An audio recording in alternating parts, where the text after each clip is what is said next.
عبداللہ بن تامر کی آزمائش اور ان کی شہادت۔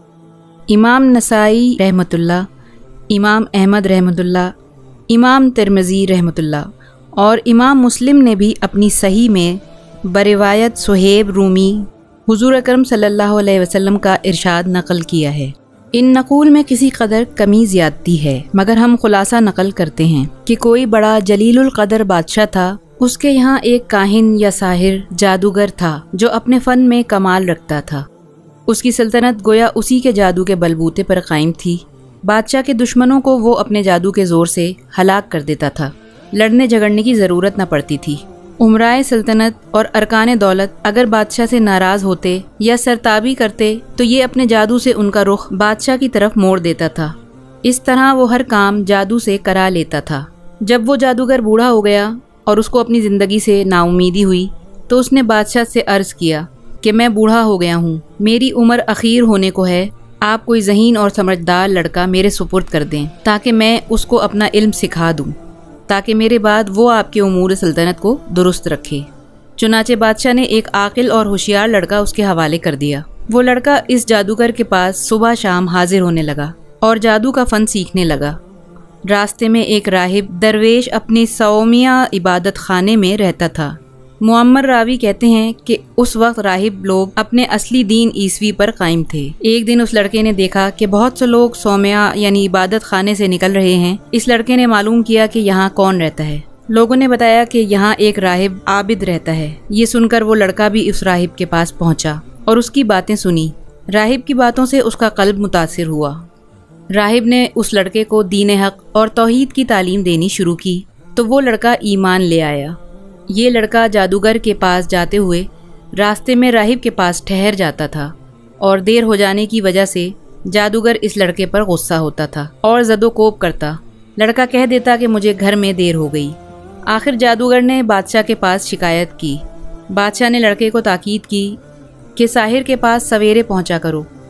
اس کے درباریوں نے کہا کہ یہ لڑکا سویرے گھر سے آتا ہے، راستے میں دیر کرتا ہے، تو بادشاہ اور شاہروں نے یہ خیال کیا کہ کھیل میں لگ جاتا ہوگا، اس لیے دونوں نے لڑکے کو خوب تنبیہ کی، لیکن لڑکا درویش کے پاس جاتا رہا۔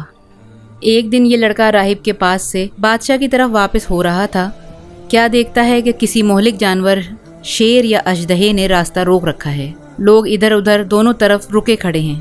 لڑکے نے دل میں خیال کیا کہ آج امتحان لیتا ہوں کہ راہب حق پہ ہے یا ساحر حق پر ہے۔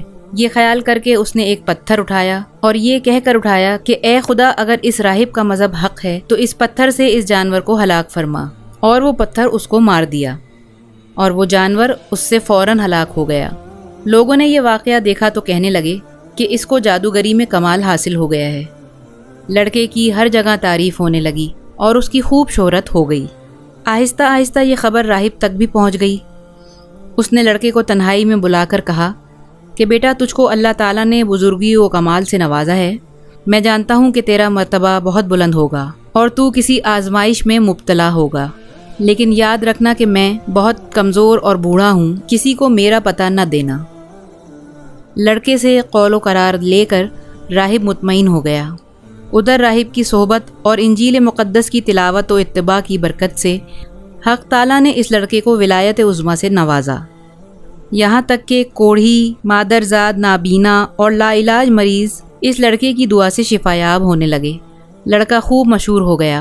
اس شہرت کو سن کر نابینا مصاحب اس کے پاس آیا اور خوب تحفے نذرانے پیش کر کے عرض کیا کہ مجھ پر بھی توجہ فرمائیے اور میری آنکھیں بھی اچھی کر دیجیے۔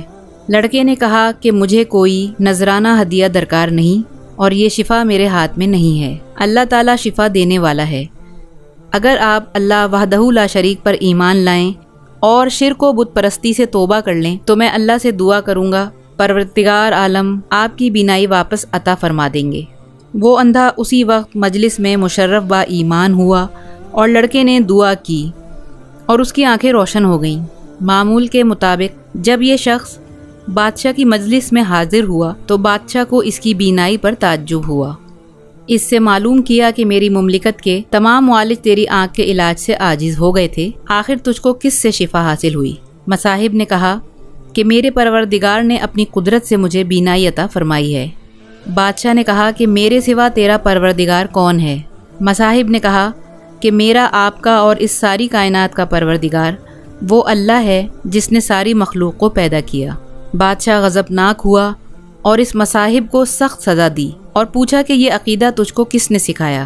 سختی سے گھبرا کر اس نے لڑکے کا نام بتا دیا۔ بادشاہ نے لڑکے کو بلایا اور کہا کہ تجھ کو میری پرورش اور میرے جادوگر کے فیض سے یہ کمال حاصل ہوا ہے۔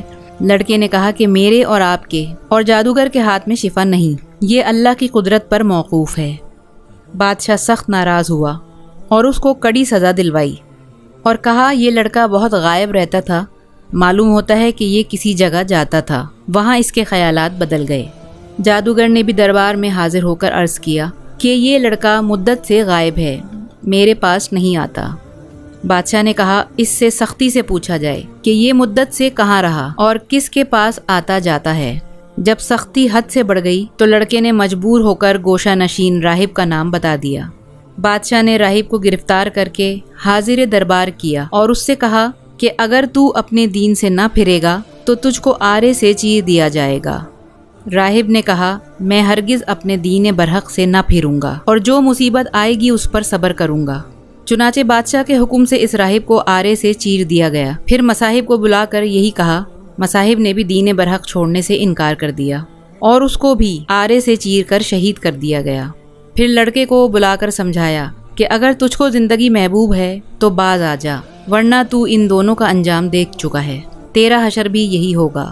لڑکے نے بادشاہ کی بات ماننے سے انکار کر دیا تو بادشاہ نے چند آدمیوں کو حکم دیا کہ اس لڑکے کو پہاڑ کی چوٹی پر لے جاؤ اور اس کو خوب سمجھاؤ، اگر مان گیا تو اس کو بڑا مقام دوں گا اور اپنا مصاحب بنا لوں گا، اور اگر یہ باز نہ آئے تو پہاڑ کی چوٹی پر سے اس کو دھکیل دینا تاکہ اس کے اعضاء پاش پاش ہو جائیں۔ جب اس کو پہاڑ پر لے گئے اور سمجھایا دھمکایا تو لڑکے نے اللہ سے اپنی حفاظت کی دعا کی۔ اسی وقت پہاڑ پر زلزلہ پیدا ہو گیا اور شاہی لوگ پہاڑ پر سے گر کر ہلاک ہو گئے۔ لڑکا بعافیت گھر واپس آیا۔ بادشاہ نے پوچھا کہ وہ لوگ کہاں ہیں جو تجھ کو لے گئے تھے؟ لڑکے نے جواب دیا کہ میرے پروردگار نے ان کے شر سے میری حفاظت کی اور ان کو ہلاک کر دیا۔ بادشاہ نے دوسرے چند آدمیوں کو حکم دیا کہ اس لڑکے کو ایک کشتی میں سوار کر کے دریا میں لے جاؤ، یہ اپنے دین سے باز آئے تو بہتر ہے ورنہ دریا میں پھینک دو۔ چنانچہ وہ اس کو دریا میں لے گئے اور سمجھایا۔ لڑکے نے پھر دعا کی تو کشتی الٹ گئی اور شاہی لوگ غرق ہو گئے اور لڑکا صحیح سالم واپس آ گیا۔ بادشاہ نے ماجرا پوچھا تو لڑکے نے پورا قصہ بیان کر دیا۔ اس لڑکے نے کہا اے بادشاہ تو مجھے مار نہیں سکتا، ہاں تجھ کو میرا قتل ہی مقصود ہے تو اس کی تدبیر میں بتاتا ہوں، اگر وہ تدبیر اختیار کرے گا تو مجھ کو مار سکے گا۔ بادشاہ نے تدبیر پوچھی تو لڑکے نے کہا اس شہر کے تمام لوگوں کو شہر سے باہر ایک میدان میں جمع کر لے اور مجھ کو سولی پر چڑھا کر ایک تیر اپنی ترکش سے نکال کر بسم اللہ رب حاضل غلام کہہ کر وہ تیر میرے مار تو میں مر جاؤں گا۔ بادشاہ نے یہی کیا تو تیر اس لڑکے کی کنپٹی پر لگا۔ اس لڑکے نے اپنا ہاتھ کنپٹی پر رکھ لیا اور یہ کہتا ہوا شہید ہو گیا میں اپنے پروردگار کے نام پر شہید ہو کر کامیاب ہو گیا۔ اور اس واقعے کو دیکھنے پر تمام لوگوں نے بآواز بلند کہا آمنا برب حاضل غلام، آمنا برب حاضل غلام۔ یہ سن کر بادشاہ کے درباریوں نے کہا آپ نے ان تینوں کو ہلاک کر دیا ہے جو آپ کے مذہب کے خلاف تھے، مگر اب تو سبھی لوگ آپ کے خلاف ہو گئے۔